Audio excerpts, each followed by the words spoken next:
นะสบายดีพี่น้องเนาะคือเก่าทักทายสบายดียามเช้าพี่น้อง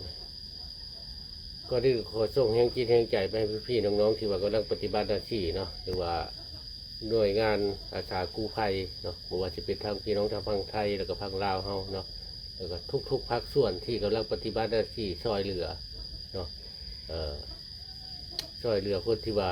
ติดในถ้ำเนาะจำนวน7 คน7 ถาดเนาะทางไซสมบูรณ์ทางแข่งไซสมบูรณ์บอกเนาะ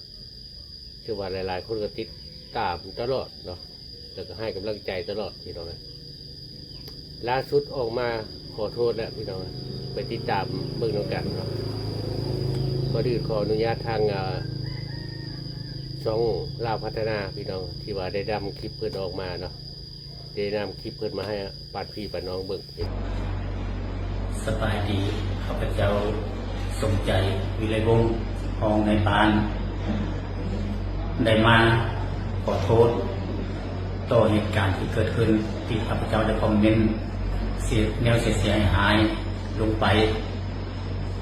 ใน2-3 วันก่อนนั้นเนาะมาวันนี้ข้าพเจ้าได้มาขอโทษต่อหน่วยงานกู้ภัยหรือว่าหน่วยงานที่มาช่วยเหลือในเมืองบางแจ้งแข็งไซสมบูรณ์นั้นข้าพเจ้าในนามผู้ที่คอมเมนต์ลงไปได้มาขอโทษอย่างโดยความจริงใจโดยความรู้เท่าบ่ถึงการความรู้ก็ยังต่ำข้าพเจ้าขอโทษต่อเหตุการณ์ที่เกิดขึ้นจะขอนำเอาบทเรียนที่พ่อแม่ประชาชนและหน่วยงานเกี่ยวข้องนั้นตำหนิติชมมาเพื่อปรับปรุงเปลี่ยนแปลงและแก้ไขจะบอกคอมเมนต์ในทางที่เสียหายต่อหน่วยงานดังกล่าวอีกและจะขอสนับสนุนต่อหน่วยงานกู้ภัยของต่างประเทศที่เข้ามาช่วยเหลือผู้ประสบภัยย่างจริงใจผู้ฆ่าในน้ำนอกพูดเพื่อนว่ามือไวก่อนแนวคิดเนาะ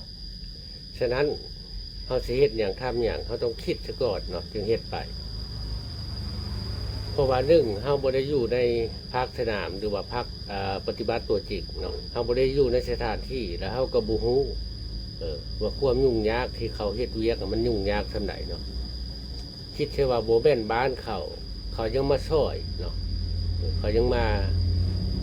ถ้าเขาบ่มาก็ได้เนาะเพราะมันเป็นสิทธิ์ของเขาแต่ว่านี่ด้วยน้ำจิตน้ำใจของเขาจึงมาช่วยเนาะอันนี้จึงว่าภาคไว้เนาะสังคมออนไลน์เจ้าเฮ็ดอย่างลงไปมันไวเนาะเขาเฮ็ดอย่างท่านอย่างเขาต้องคิดได้ตรงครับแรกก่อนเนาะขอขอบคุณทุกคนเนาะขอทุกท่านที่มารับชมแค่ในกระภาพกด